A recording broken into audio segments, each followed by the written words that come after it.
expliquer. Moi, rapidement, d'abord, je voudrais remercier Oyer et Drapeau, les associations, et puis Gérard et Luc, qui en sont les porte-parole et j'allais dire, les chefs, parce qu'ils se battent depuis des années. Et c'est vrai que c'est un combat de longue haleine qu'on mène tous. C'est vrai qu'il ne faut pas se décourager. Ils ne se découragent pas. Ils continuent et on arrive à des résultats. C'est du petit pas, mais c'est comme ça qu'on gagne les batailles. Je voudrais rebondir sur ce qu'a dit Gérard tout à l'heure. On a commencé, nous, à présenter la consultation et à aller au-devant des riverains, en l'occurrence des Hierrois. On était hier effectivement à la gare. On a rencontré beaucoup d'Hierrois. On est à plus de 1500 signatures aujourd'hui entre la mairie, la gare, etc. On a plusieurs points prévus cette semaine et la semaine prochaine. Et moi, dans les discussions que j'ai pu avoir avec les Hierrois, hier notamment, je sens un ras-le-bol. Voilà, je pense que vous devez le ressentir aussi dans vos communes. Je sens un ras-le-bol, je sens une fatigue de ne pas pouvoir dormir, d'être réveillé plus tôt que prévu le matin, de ne pas pouvoir s'endormir à l'heure qu'on veut le soir, des trajectoires qui ne sont pas respectées, enfin tout ce que vous connaissez, je ne vais pas redire ce qu'a dit Gérard et tout ce qui a été expliqué. Mais ce que je veux dire simplement, c'est que le combat qu'on mène aujourd'hui, celui pour la santé notamment des personnes, c'est pas du confort, c'est pas un caprice. Ça repose sur des données fournies par l'OMS, sur les données de santé publique. C'est la vie de millions de personnes qui est en jeu, en tout cas des mois de vie pour des millions de personnes qui sont en jeu. Voilà pourquoi il faut vraiment qu'on se batte plus que jamais. Là, on a un angle de tir, je pense, qui est très bien, qui a le mérite d'être concret.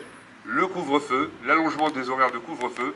Il faut qu'on se mobilise, il faut qu'on se batte et on compte sur vous tous et sur nous tous, parce que c'est comme ça qu'on gagnera la bataille. Merci, bonjour à toutes et à tous, et merci encore à Drapeau, aux associations, et je tenais absolument à être présent aujourd'hui aux côtés de mes collègues maires. Moi je vais être très bref, je sors d'une visioconférence, une audition par la région ce matin d'autorités, notamment de la d'Orly. Il faut qu'on se batte sur le scénario C, parce que c'est le plus clair, c'est le plus simple. Parce que l'idée d'un scénario A qui consisterait à avoir moins d'avions qui font du bruit ou qui sont moins polluants, tout ça, on ne peut pas le vérifier, on ne sait pas ce que c'est, on ne sait pas ce que ça. C'est un leurre. C'est un leurre. Nous, ce qu'on demande, c'est un respect du couvre-feu dès 23 h. Et il va falloir aussi, mais je sais que tu y travailles, Gérard, et il faut que nous, les élus, on fasse très attention à ce qu'on va nous répondre à ça, c'est qu'on va tuer des emplois sur le site. Ça, il faut se préparer, il faut préparer les contre-arguments qui soient très clairs, parce que je viens de les entendre, là, il y a une demi-heure. Et il faut absolument rester sur cette position et convaincre de plus en plus d'élus de rejoindre ce combat. Voilà, en tout cas, merci encore et à très vite. Merci beaucoup. Alors, tout a été dit excellemment.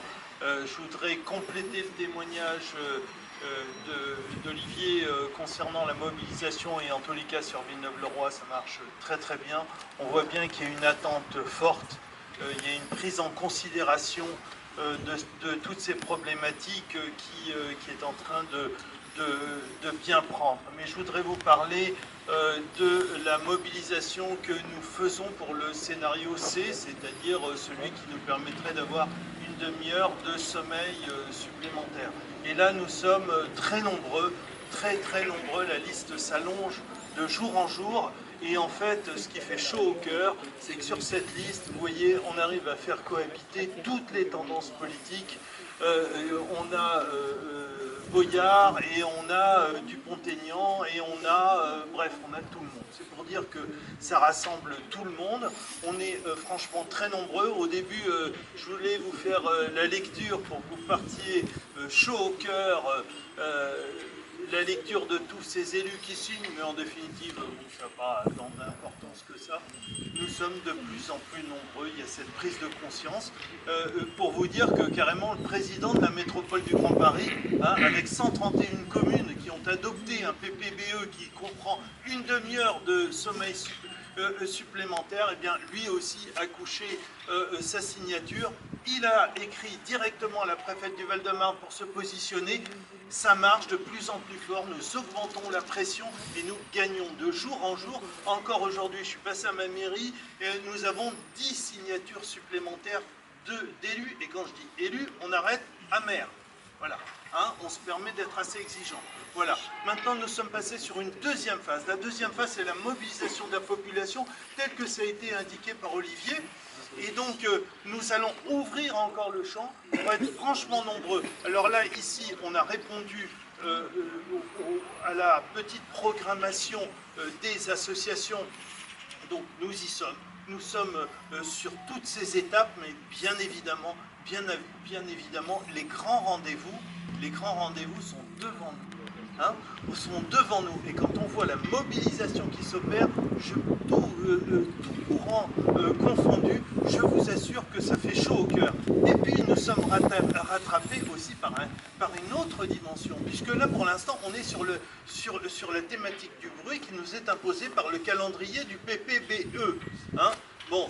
Et pour la première fois, Luc l'a rappelé, nous avons un scénario qui nous propose une demi-heure. Et ça, c'est l'État.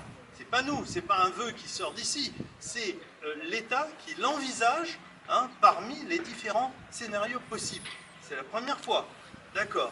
La mobilisation des élus est très présente. Et quand je vous disais qu'on attend aussi un autre allié tout à fait important, c'est la problématique de la pollution de l'air qui arrive.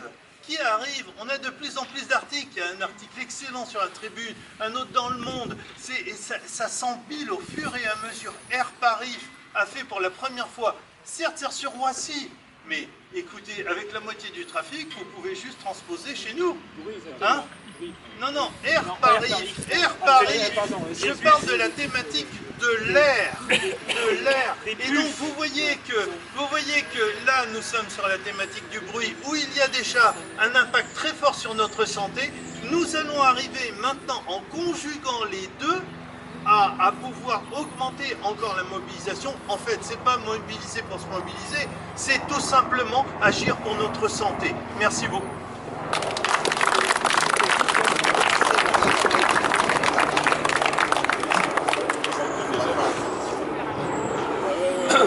Oui, bonjour à toutes et tous.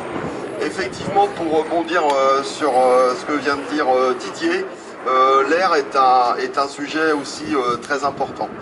En fait, depuis des années, on voit que tous les gouvernements et au niveau des médias, on nous parle de l'impact de l'environnement sur la santé.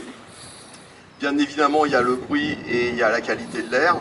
Je passerai aussi sur l'effondrement de la biodiversité, puisque on a perdu plus de 80% des insectes en 20 ans et 30% des oiseaux. Mais il faut que ça interroge, c'est-à-dire qu'aujourd'hui, l'impact de l'activité humaine a un impact sur le vivant et sur la qualité de la santé, sur, on va dire, les problèmes allergiques et les problèmes de santé de tous ordres. Et justement, concernant la qualité de l'air, on est déjà en enquête publique, c'est-à-dire du 26 février au 10 avril, le PPA, c'est-à-dire le plan de protection de l'atmosphère, est entré en enquête publique.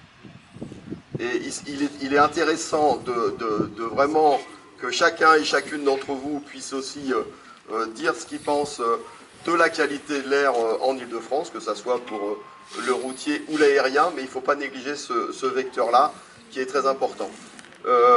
Quand on est à quelques kilomètres d'un bout de piste, finalement, que ça soit l'approche équilibrée, les procédures de moindre bruit, bien évidemment, les riverains ne voient pas la différence puisque les paramètres de vol et d'atterrissage sont régis par des conditions de sécurité pour éviter que les avions décrochent. Et forcément, sur les derniers kilomètres, on a le bruit maximum et on peut faire ce qu'on veut. La seule façon d'avoir moins de bruit, c'est d'avoir moins d'avions sur des plages horaires acceptables et également avoir une qualité de sommeil qui puisse répondre aux demandes de l'OMS, c'est-à-dire 8 heures de sommeil consécutif. Donc s'approcher déjà de ces 8 heures en diminuant l'activité aérienne en soirée, c'est vraiment, ça prend tout son sens. Et effectivement, plafonner à 200 000 mouvements, on ne peut pas aujourd'hui avoir une politique, nous, collectivités territoriales, que ce soit les communes, les agglos, les départements, les régions, on doit travailler sur des PCAET, des plans climat, air, énergie territoriaux, et avoir des investissements conséquents pour diminuer la flotte de véhicules thermiques, par exemple, au profit des véhicules électriques. On sait très bien que l'avion électrique, il n'est pas prêt de voler, hein. En tout cas pas pour du long courrier et pas pour des vols commerciaux. Je pense qu'on ne le verra jamais autour de nous, un avion électrique grande capacité voler au-dessus de notre tête. Donc c'est-à-dire que les énergies fossiles seront toujours là. Dire qu'on travaille à des carburants verts, c'est complètement illusoire parce qu'on ne va pas monopoliser des hectares et des hectares de culture pour mettre du carburant dans les avions ou mettre des huiles usagées. Je pense que la qualité de l'air sera tout aussi dégradée qu'elle est aujourd'hui. Donc la seule façon de répondre à la fois aux contraintes de bruit et aux contraintes de l'air, c'est d'envoyer moins de choses dans l'atmosphère et moins de décibels. Donc il n'y a qu'une chose, c'est ralentir l'activité aérienne plutôt que de l'augmenter. Voilà ce que je voulais vous dire. Merci.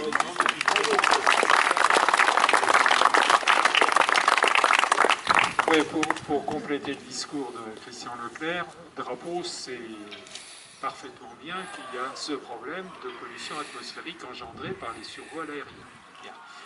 Nous avons commencé, et pour la première fois, après il faudra obtenir des financements, d'accord, nous avons commencé pour la première fois à faire cette année une mesure de particules ultra fines avec un partenariat monté avec une ONG du nord de la France, un laboratoire d'analyse allemand, etc.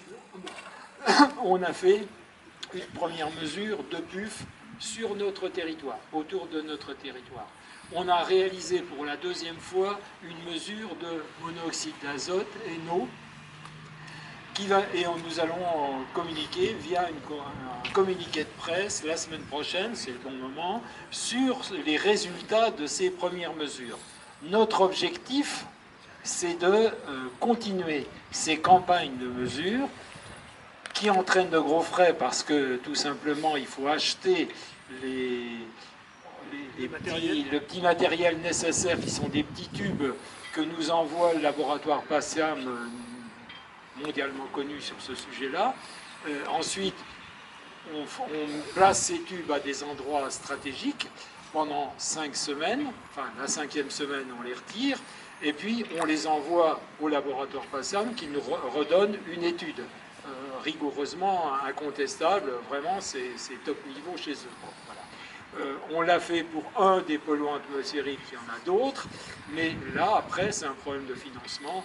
Un système de tubes pour une campagne de 4 semaines, avec la 5e semaine retirer le matériel, c'est quelque chose qui nous coûte à peu près 450 € à chaque fois. Il y a 5-6 polluants à noter. Si on veut faire 2 campagnes par an, vous voyez le budget que ça représente. Voilà, c'est tout. Donc c'est un problème d'argent, mais ça, on va le trouver. On va demander à des gens de nous aider, et il n'y a pas de raison qu'on ne puisse pas le faire. Parce qu'il faut toujours, sur ce type de sujet, avoir la preuve, si vous voulez, avoir des documents, avoir des études. S'agiter, c'est bien, mais ça ne sert pas beaucoup. Donc il faut avoir des données. Actuellement, les seules données qu'on a, c'est la quantité totale de carburant consommé, et puis on fait des règles de 3, donc dit ça fait tant. Mais ça n'a rien de territorial. On répartit, si vous voulez, cette nuisance atmosphérique sur l'ensemble du territoire. Mais tout le monde, c'est aussi bien comme ça, n'est pas sous les avions. Évidemment, les conséquences sont tout à fait autres. Voilà. Ça, je voulais vous le dire. Ça va être notre thématique pour l'année en cours. Voilà. Alors, bon, avant de repasser à la parole à d'autres qui veulent bien parler, juste deux éléments que je peux ajouter. D'abord, pour la pollution, parce qu'on participe aussi au PPPA. J'ai aussi été auditionné par la région.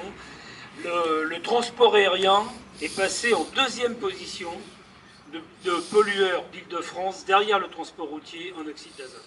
C'est énorme. C'est-à-dire que tous les autres, y compris le transport routier, ont fait des efforts.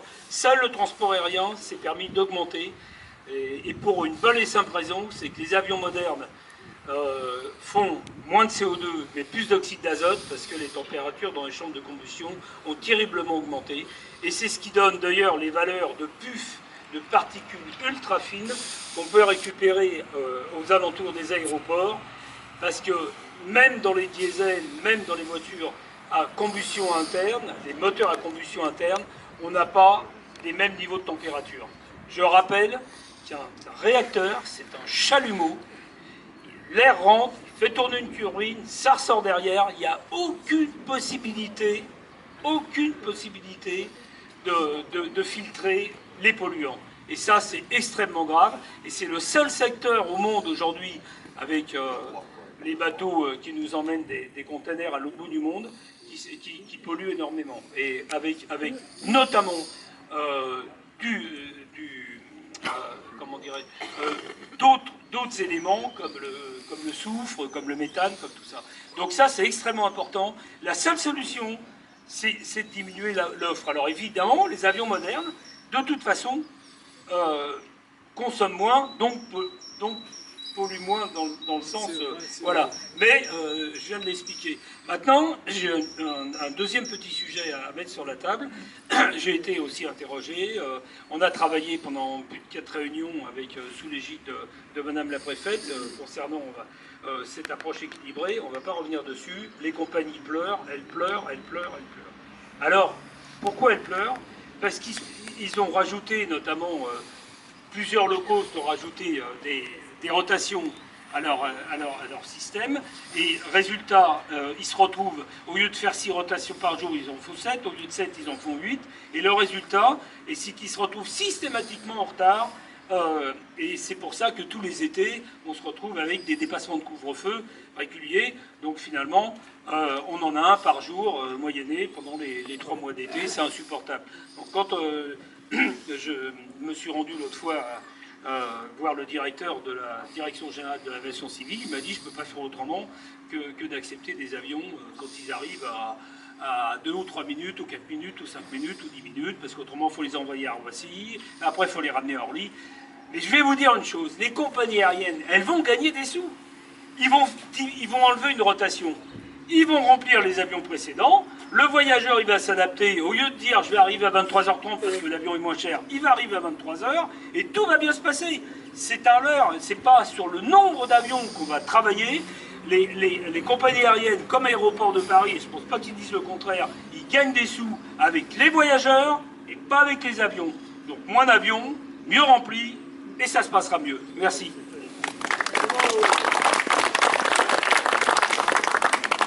Toujours pour compléter avec des chiffres ce que vient de dire Luc, au mois de juin dernier, d'accord, sur le seul mois de juin, nous avons eu 59 avions qui se sont présentés à l'atterrissage bien après 23h30. 59, en un seul mois. Bien. Bien. Et ensuite, sur ces 59 avions, parce qu'on compte tous les jours, donc on ne peut pas nous contester, ça compte. D'ailleurs, quand on en discute avec la DGAC, ils sont d'accord sur les chiffres. On ne peut pas effacer les avions, si vous voulez. Bien. Donc, 59, dont 9 étaient tellement en retard qu'ils ont été déviés sur Roissy.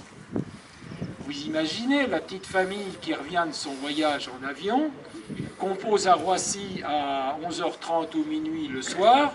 Comment revient-elle si on l'attend à Orly? Bon, un truc de folie, quoi. Voilà. 9, voilà. Et cet avion qui a été dévié sur Roissy pour débarquer ces gens à Roissy, il repart le lendemain matin pour faire Orly, Roissy, Orly. Là, il nous remet un petit coup de pollution en prime, d'accord, évidemment. Ça représente quand même 1 heure avec toutes les complications qu'il y a. Et il commence sa première rotation avec déjà du retard. Donc, vous avez des compagnies qui ont réussi ce truc complètement fou. Ces compagnies low cost, pour ne pas les citer, ne respectent absolument pas les créneaux qu'on leur a attribués.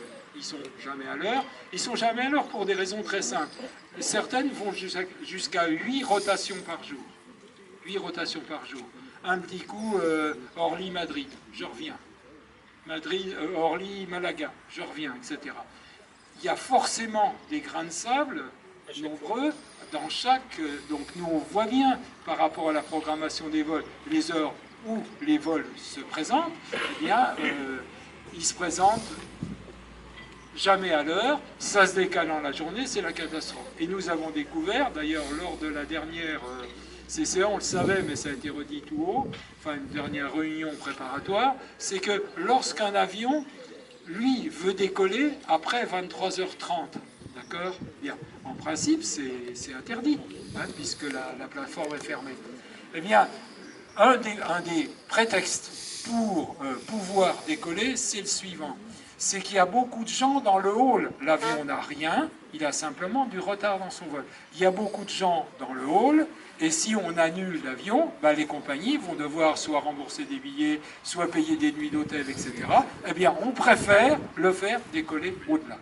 Et ça, ça fait partie des mesures dites de sécurité. Quand les gens sont encore dans la plateforme, je ne vois pas en quoi ça peut mettre d'aucune façon le vol en danger. C'est quand l'avion est parti, s'il y a un problème, c'est différent. Mais là, les gens n'ont pas encore embarqué, sont dans la plateforme, d'accord, et l'avion va être décalé. On l'autorise quand même. C'est purement et simplement scandaleux.